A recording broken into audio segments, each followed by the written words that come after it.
Glória a Deus. Pode sentar, meus irmãos. A paz do Senhor a todos. Misericórdia. A paz do Senhor Jesus, meus irmãos. Aleluia. Glórias ao nome do Senhor. Fico muito feliz por estar aqui esta noite. Louvo a Deus pela vida de cada um que aqui está. Louvo a Deus por todos, a maioria, a grande maioria eu o conheço. Louvo a Deus pela vida do nosso pastor de área, pastor Humberto, que aqui está, pela vida do irmão Jobert, por todos. Fico muito feliz, sei que sou imerecedor desta honra, mas é uma honra, né, pastor? É uma honra, né, pastor Edilson, transmitir a palavra do Senhor. E o pastor Edilson falou no domingo passado, creio eu, para me trazer uma palavra. E como eu falei, todas as vezes que pedi, né, é a nossa missão. É a nossa missão transmitir o que Deus tem feito nas nossas vidas. E como é de costume, eu sempre falo, tio Jorge, sobre mim. A primeira palavra tem que servir para mim. Tudo que eu vou falar primeiro tem que ser para mim. Como Deus tem tratado nesta área, eu queria compartilhar com meus irmãos. Não vim aqui para ensinar, que eu não tenho esta capacidade, e muito menos de um pregador, né? Porque não me considero tal, mas me considero sim um filho de Deus que tem sim os lábios, e esses lábios podem sim transmitir a palavra do Senhor. Não podemos nos acovardar, coisa que já aconteceu em outras oportunidades, mas quando Deus falou isso sobre covarde, eu entendo que a Bíblia ensina que os covardes não herdarão o reino de Deus. Então vamos enfrentar, né, as adversidades. Então eu gostaria de falar com os irmãos sobre Neemias. Neemias capítulo 1, do 4 ao 6, somente do 4 ao 6. Permaneça sentado. Livro de Neemias, capítulo 1, do 4, capítulo 1, verso 4 até o 6 somente. Você que vai encontrando, vai glorificando, exaltando, bendizendo o nome do Senhor. É uma passagem bem conhecida de todos os irmãos, e eu queria só fazer uma pequena introdução com esta passagem, amém? Porque eu quero tratar mais sobre eu e você, logo à frente. Todos encontraram? Digam amém. Glória a Deus. Então assim está escrito: sucedeu que, ouvindo eu essas palavras, assentei-me e chorei, lamentei por alguns dias, e estive jejuando e orando perante o Deus dos céus, e disse: Senhor, Deus dos céus, Deus grande e terrível, que guarda o conserto e a benignidade para com aqueles que te amam e guarda os teus estatutos, esteja, pois, atento o teu ouvido e os teus olhos abertos para ouvires a oração do teu servo, que hoje faço perante ti, de dia e de noite, pelos filhos de Israel, teus servos, e faço confissão pelos pecados dos filhos de Israel, que pecaram contra ti.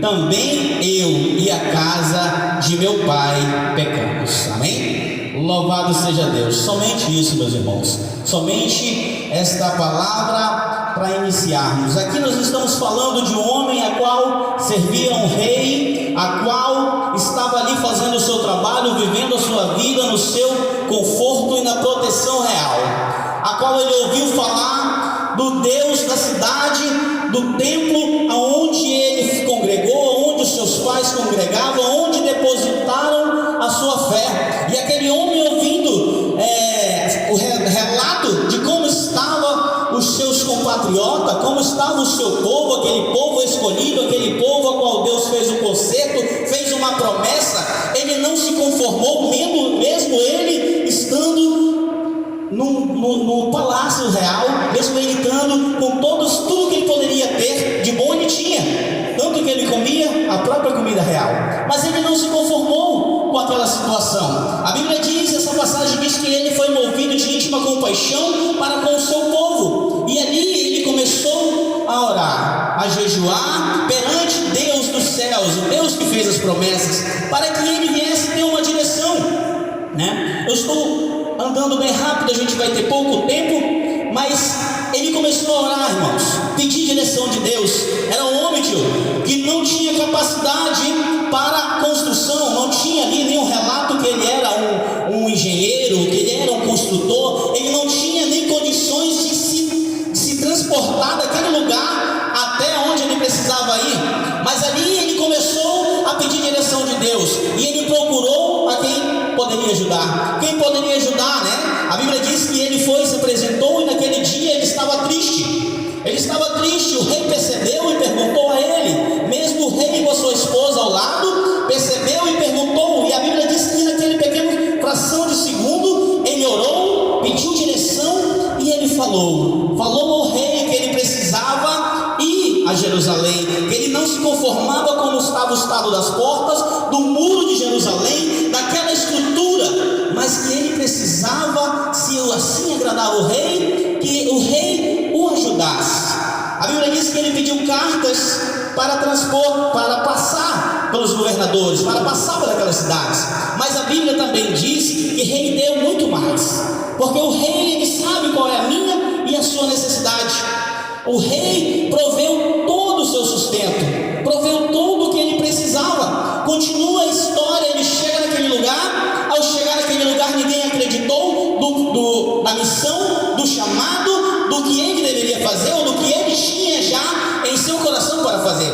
Veio as adversidades, veio os atrapalhos, mas mesmo assim ele não perdeu a fé. Não é diferente nas nossas vidas, amém? Eu estou sendo bem rápido, e eu preciso ser mais rápido ainda. E ele continuou a obra. É uma passagem linda. Ele continuou a dividir. Foi dividindo os sacerdotes, foi os levitas, foi os homens, as mulheres, as crianças. Cada um tinha uma função, porque tinha um objetivo, irmã.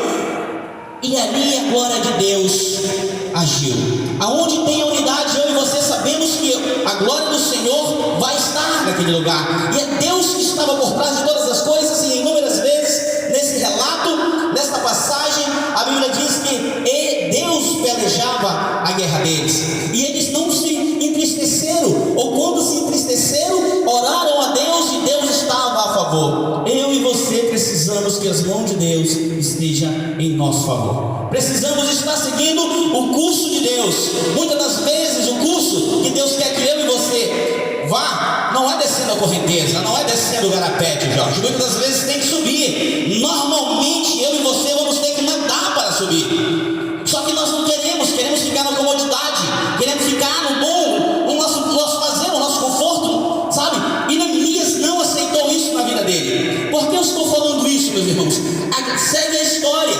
A história fala que de dia e de noite eles não revezavam, todos trabalhavam. Uma edificação que poderia levar anos foi em 52 dias, e a mão de Deus se manifestou poderosamente no meio daquele povo. Sabalote, Tobias, entre outros, que não acreditavam, que se juntaram com o propósito de impedir o plano de Deus que acontecesse, tentaram. Não é diferente na minha e na sua vida, irmão Edmar. Vai ter os levantes, mas quem colocou foi Deus, quem chamou foi Deus, o resto é o resto. Obedeça à vontade de Deus. Esta introdução de Neemias, queridos irmãos, eu fiquei pensando, como eu falei, para mim, reedificação, estrutura, sabe, estrutura espiritual, estrutura emocional, o equilíbrio que nós precisamos nesses últimos dias. E eu queria falar muito, era no livro de Coríntios, que está no versículo 3, capítulo 16. Louvado seja Deus. Pode ler, Eduardo, em nome de Jesus? Ou então deixa que eu leia, eu mesmo vou ler. Não sabeis vós que sois templo de Deus, e que o Espírito de Deus habita em vós? Se alguém destruir o templo de Deus, Deus o destruirá, porque o templo de Deus que sois vós é santo.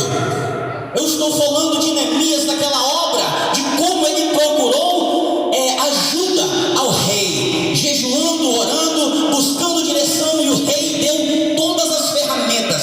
E nesta noite eu queria falar muito com você, como eu já tenho falado comigo em muito tempo. Eu sou um templo de Deus. Quem é um templo do Espírito Santo aí? Glória a Deus. Mesmo sem levantar suas mãos, tenha certeza que você é o templo. A Bíblia diz, Paulo está falando que você é. Quando Salomão edificou aquele templo lindo, aquele lugar maravilhoso, a qual a história até hoje diz que foi a coisa mais linda a qual o nosso nossos olhos não contemplaram, as pedras, o ouro, ali não foi capaz de sustentar, não foi morada de Deus. Ele mesmo fala que seria, qual seria o lugar para que habitasse um Deus tão grande e um Deus tão poderoso? Deus vem pela boca de Paulo dizendo que ele não foi, mas eu e você somos templo de Deus. Eu e você somos templos de Deus, irmã Raquel. E ai de quem destruir o templo de Deus, ai de quem, escute, você, maioria das vezes, e eu, sou o causador da destruição, irmã Gilson. Eu sou o meu pior adversário. Tem Satanás, tem no seu... Ele existe desde o início e ele não tem poder na minha e na sua vida. Você é um templo de Deus. Você é um templo espiritual de Deus. Não sei como estão suas portas, não sei como está o chão, não sei como está o teto, mas vamos levar para essa estrutura, sabe? O artifício construtor é Deus. Quem tem te moldado, quem tem te construído, te edificado? Quantas vezes você já foi ao pó? Quantas vezes você já ficou só o caco? E Deus vem com sua grande misericórdia e te ergue de pé, e cada vez mais um templo melhor adornado, grande, e só quem pode entrar neste lugar é o Senhor Espírito Santo, porque é morada dele. Irmãos, o único lugar a qual eu conheço maior, assim coberto, é que eu venho do interior. Eu conheço só a Arena, Amadeu Teixeira, e isso não é nada na dimensão que você é. Você não tem noção a grandeza que você é para Deus, como você é precioso. Aí eu pergunto para você, como está a edificação? Como está a estrutura? Como está dentro? Como está a ornamentação? Não estou falando da parte externa. Não estou falando, até tem uma passagem a qual o Senhor fala que é caiado por fora, é um sepulcro caiado, por dentro há coisas ruins. Não estou falando, porque quando nos evangelhos fala que se você estiver amarrado, maniatado, o ladrão entra e rouba. Aí eu pergunto para você nos dias de hoje, o que tem te amarrado, o que tem te aprisionado? Eu e você sabemos que é o pecado, por isso eu estou falando tudo isso para mim em primeiro lugar, porque o pecado, irmãos, o pecado é uma coisa que eu não sei explicar. A nossa carne, a única coisa que me conforta, pastor Humberto, quando um homem cheio do Espírito Santo chamado Paulo, ele diz: o bem que eu quero eu não faço, mas o mal que eu não quero, esse eu faço, porque em mim há um espinho ao pecado. Então, queridos irmãos, nós vamos passar esta vida caminhando na presença do Senhor e lutando contra o pecado, lutando contra as nossas vontades. Mas esta noite eu queria muito, irmão, que você refletisse como você está. Como você está. E encontrei aqui uma pequena demonstração em paralelo para que a gente possa aprender como reedificar. Depende de você. Não vai esperando que o pastor Humberto ele vai interceder, porque a missão dele, ele é intercessor de todos nós, a irmã Raquel também, mas quem é o construtor é Deus, e quem dá a oportunidade de ser edificado é você. Você tem o poder de permanecer como você está, ou de ser edificado, de receber a vontade de Deus, porque Ele te deu o livre-arbítrio. Ele te deu a oportunidade de escolha. E esta noite, o que precisamos fazer? A palavra do Senhor ainda agora nos ensinou. Sei que eu fui rápido, até porque nós somos instruídos em meia hora. Amém? Então eu não gosto de passar da hora que não pode. Mas a palavra do Senhor nos ensinou que aquele homem que era incapaz de construir, ele começou a orar e jejuar. Ele começou a orar, e nessa passagem toda, tudo que ele fazia, ele orava, ele pedia a direção de quem pode. A oração é para os fracos, irmãos. A oração, o jejum é para os fracos. A oração e o jejum é aquele que não pode, é o incapaz. Não é aquele. Irmão, tem um grande exemplo na Bíblia de oração. Chegou 2 homens no templo. A Bíblia fala, pastor, que ali olha, eu oferto, eu vou nos cultos de terça, nos cultos de quarta, de domingo, escola bíblica, campanha. E tinha um outro pastor que disse: eu não sou digno de levantar os olhos. E a Bíblia diz que o Senhor olhou e recebeu aquela oração, pastor Deus. Sabe por quê, pastor Deus? Oração nos aproxima de Deus. Quanto mais você ora, mais você vai vendo quem você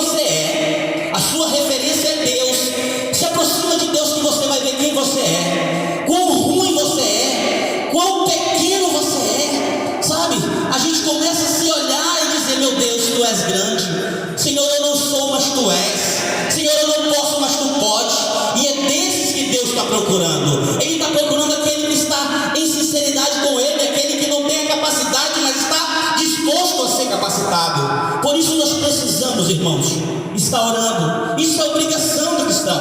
Isso é obrigação, sabe? As lutas vão vir essa semana. Aí eu conversando com essa gente, uma mãe de santo chegou lá a segunda vez, eu conversando com ela, e ela, eu não quero muito refrigerante, pegue uma água, vou lhe dar uma água. Ela olhou assim e tal. E ela falou, eu vou te dar um banho, tu precisa de um banho. Eu falei, eu já tomei, foi muito. Gente boa, minha esposa conheceu ela. Ela sabe que nós somos evangélicos, somos cristãos em Cristo Jesus. E qual é o banho que pode limpar as nossas vestes, pastor Edilson? A Bíblia diz que bem-aventurado aquele que lava as suas vestes, para que possa entrar pelas portas da cidade. Irmão, o sangue do Cristo Jesus, que foi derramado na cruz do Calvário, é o único que pode purificar a mim e a você. O resto é o resto. Há só Deus, há só o Senhor, o autor e consumador da tua história, o mesmo que olhou para Paulo. Só que assim como Paulo, irmãos, somos nós. Ou Saulo, pastor. Saulo era um homem zeloso, era um conhecedor da Torá, foi criado aos pés, foi criado nos templos, pastor Edilson, conhecendo tudo. E a Bíblia diz que ele era zeloso com a obra do Senhor, porque Paulo conseguia olhar só aqui como nós, esse olhar material que estamos vendo, mas Deus não precisava mudar aquele homem precisava olhar para si, aquele homem precisava entender que assim como tinha pessoas falhas, tinha pessoas fracas que adoravam outros deuses, ele também tinha suas fraquezas. E é isso que precisamos muitas das vezes ficar cego para este mundo. Paulo precisava olhar para si, para dentro de si. O que Deus fez tirou a sua visão. Deus é tão misericordioso que em tudo Ele está querendo edificar as nossas vidas. E ali aquele homem ficou por alguns dias sem enxergar, ficou o suficiente para entender que há um Senhor que domina sobre todas as coisas, que há um rei, né? Só há um rei dos reis. Esse é o nosso Senhor Jesus. E muitas das vezes nós, irmã Raquel, apontamos. Sabe, o ser humano gosta de julgar. E o pior, ele julga, ele te condena e não te dá direito de defesa. Mas você que aceitou um advogado que está à destra de Deus, ele vai te justificar. Misael agora falou: quem tentará acusação contra os escolhidos de Deus? Deus os justificará. Nós passamos por muitas coisas neste mundo. E, irmãos, eu tenho algumas dificuldades, e muitas. Mas tem, pastor, nós estamos falando de um evangelho nos últimos dias, um evangelho sem cruz, um evangelho sem renúncia, irmã Raquel, um evangelho de autoajuda, um evangelho de aceitação. Passará o céu e a terra, todavia as escrituras sagradas, querido, não vão passar. Eu fico pensando nesta nova geração, porque estão mudando a tradução, estão botando algumas palavras. E como vai ficar, tio Jorge? Como vai ficar? Agora eu e você, que somos templos, somos transmissores de bênção, temos que interceder e temos que ensinar os nossos descendentes, porque logo vamos partir para a glória. Mas aí vai ficar o filho, vai ficar o neto, e que venha se perpetuar de geração em geração, porque essa foi a bênção de Deus para nós. Que benditos seríamos, benditos sois nós, sabe? E aí quando aquela mulher falava, eu brincando com ela e conversando, eu falei: eu não acredito muito nisso não. Eu sei que existem as forças espirituais da maldade, né? À toa que Cristo falou que a luta está travada, as escrituras falam que é travada. Mas também quando eu olho Balaão profetizando, Deus fala pela própria boca daquele profeta, dizendo: quem pode amaldiçoar o que Deus abençoou? Contra Israel não há encantamento, contra Israel não. Você é Israel espiritual, você é abençoado por Deus. Existe algum Deus maior do que o seu? Maior do que capacitou Neemias? Maior que deu as ferramentas para Neemias? Neemias e aquele povo se tornou um exército tão forte, que a Bíblia diz que de dia e de noite eles trabalhavam, e com uma das mãos edificavam os muros, e a outra estava com as armas. Irmãos, precisamos nesses últimos dias, precisamos nos esforçar as nossas mãos em fazer o bem, porque a nossa mão, o nosso corpo, os nossos olhares, a nossa mente é treinada em fazer o mal. Irmãos, eu estou falando a gente, mas me perdoe a minha. Eu vou usar irmãos, eu tenho muita facilidade em pensar em coisas que não é para me pensar, em fazer o que não é para me fazer, porque acredito eu, assim como Paulo, preciso ainda ser transformado, preciso de uma estrutura melhor, preciso ser moldado, e eu acredito que enquanto estiver ainda com vida, Deus vai me aperfeiçoando, porque o grande foco meu é herdar a vida eterna. E assim como Deus fez na vida de Neemias, como eu falei, incapaz eu sou, mas eu acredito num Deus que capacita. Então, queridos irmãos, você é um templo de Deus. Para se aproximar de Deus é só entrar num diálogo com Ele, fechar a porta do seu quarto e conversar. Eu sei que aqui a grande maioria, irmão, tem intimidade com Deus.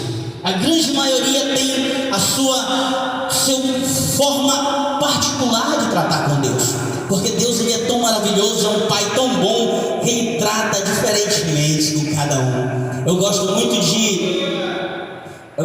de Elias, porque com outros ele se manifestava em fogo, com outros ele se manifestava em terremotos, mas quando ele foi falar com Elias, ele teve que falar com uma voz mansa e suave.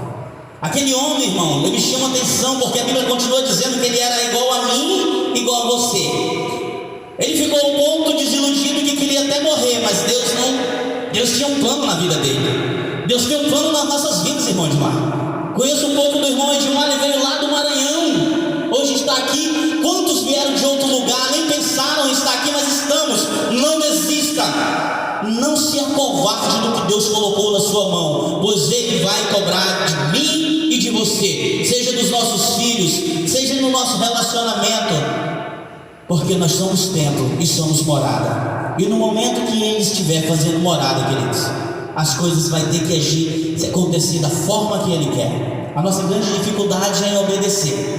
Deus, Ele morreu na cruz do Calvário para nos dar a vida eterna, para nos dar toda sorte de bênção qual você possa imaginar, e até imaginável, como Paulo falou. Essas são as coisas que Ele tem preparado, mas nós não vivemos, a grande maioria não vive o que Deus tem preparado para si, porque não faz o que Deus quer. Neemias poderia muito bem ficar ali, mas ele não aceitou que a casa do Senhor, que o templo do Senhor ficasse daquela forma. Ele não aceitou. Olha, nós estamos aqui, por mais que esteja um pouco quente, esse lugar é maravilhoso, sabe? É um lugar onde nós devemos ter uma reverência maior, devemos ter um respeito maior, porque foi consagrado para que nós venhamos nos reunir, para que nós venhamos estar juntos, aprendendo um com o outro, nas adversidades, como Davi falou. Mas a verdadeira morada de Deus sou eu e é você.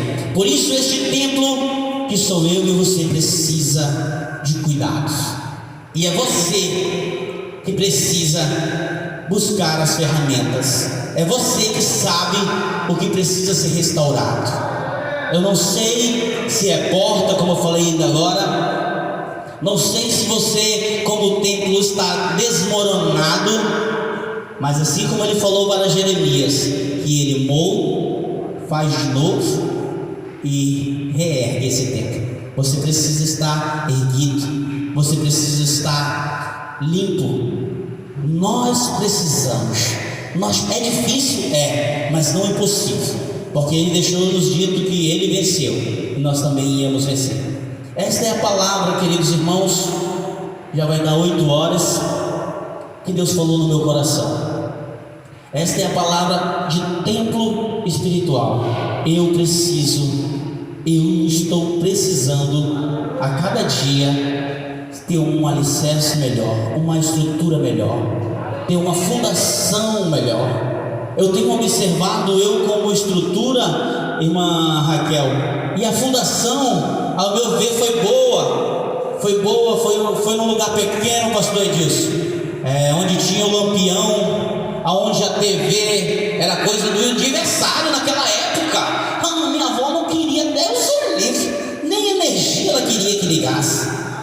E eu fico vendo, hoje eu não consigo jogar um videogame, eu eu não ligo muito para essas coisas. Tudo isso, irmãos, foi Deus preparando, foi Deus nos moldando, porque hoje em dia as distrações são muitas, por isso precisamos fechar essas janelas.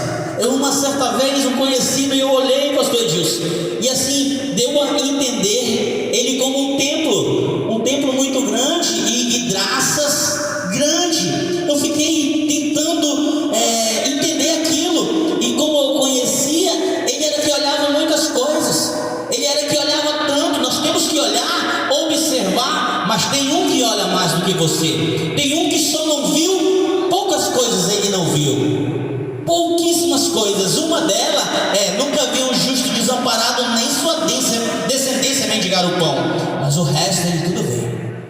Tudo ele vê e tudo ele sabe. Esse é o nosso Jesus, esse é o nosso intercessor. Então, irmãos, busque edificar você como templo de Deus, que Deus possa estar na sua vida e que você possa ser um transmissor de bênção. E assim como Paulo fala que ai de quem destruir o templo de Deus que somos nós, o próprio Deus destruirá. E tem muitas pessoas cometendo um suicídio aos poucos, porque não está cuidando do templo, não está buscando edificar esse templo. Esse templo é você é o verdadeiro morada de Deus. Amém? E assim como Deus capacitou Neemias, assim como o rei estava a favor, Deus está querendo estar a seu favor. Aceite o favor de Deus e se permita a seguir a direção de Deus. Uma das primeiras pregações foi que foi posto na terra o reino dos céus. Nós dizemos isso de bonito, mas quando este reino que vem para dominar, para onde você deve ir, ou onde você deve parar, aonde você deve recuar, porque muitas das vezes temos que recuar e nós não queremos obedecer a diretriz de Deus. Mas quando aprendermos a obedecer, aí sim veremos a glória de Deus, e tudo será possível ao que cremos, porque Ele fará grandes coisas, e já fez, tem feito. Então não desista. Você é templo, não desista. Não importa o que falem, não importa o que digam, não importa, você é templo de Deus. Busque cada dia mais, busque intimidade com Deus. Não tenha esta intimidade ali falsa, como aquela oração que eu falei: eu estou indo, Senhor, eu estou fazendo. Senhor, quem sou eu? Olhe para dentro de você, busque em você quem é você, o ser humano que é você na sua essência. Procure entender as coisas que você está fazendo estão de acordo com o que Deus quer, com o que Deus quer que você faça. Se tiver, irmãos, continue fazendo até o fim, para que ninguém roube a tua coroa. Chegarás, assim como Paulo, é o meu sonho. Eu acho que é o sonho de todo cristão, olhar para trás e dizer: combati um bom combate, guardei a fé, segui a carreira. Ei, pense numa convicção de salvação, a qual tem momentos que a gente não tem, porque nós não estamos fazendo. E quando eu estava dando ali a referência de Neemias, a unidade, todos com um só propósito, todos com um objetivo, seja na obra do Senhor, seja na vida conjugal, seja na vida familiar, é uma só diretriz. Nenhuma casa tem dois comandos. A Bíblia diz que um há de subjugar o outro, e quem governa a sua casa é Deus, na pessoa do Espírito Santo. Amém? Esta é a palavra, queridos, de hoje. Que Deus possa nos ajudar, que Deus possa nos conduzir a cada dia, porque todos os dias nós vamos enfrentar as adversidades. Quando aquele cantor lá, Thales, diz que todos os dias o pecado vinha, ele estava muito inspirado. Todo dia, inúmeras vezes, mas que Deus venha nos dar sabedoria e força e vontade de dizer não ao pecado. Pois todas as vezes que tu dizer não para o mundo, tu está dizendo sim para Deus, e receberá o galardão. porque vamos prestar conta com tudo que fazemos e tudo que falamos naquele grande dia. Amém? Louvado seja o nosso Deus, aleluia.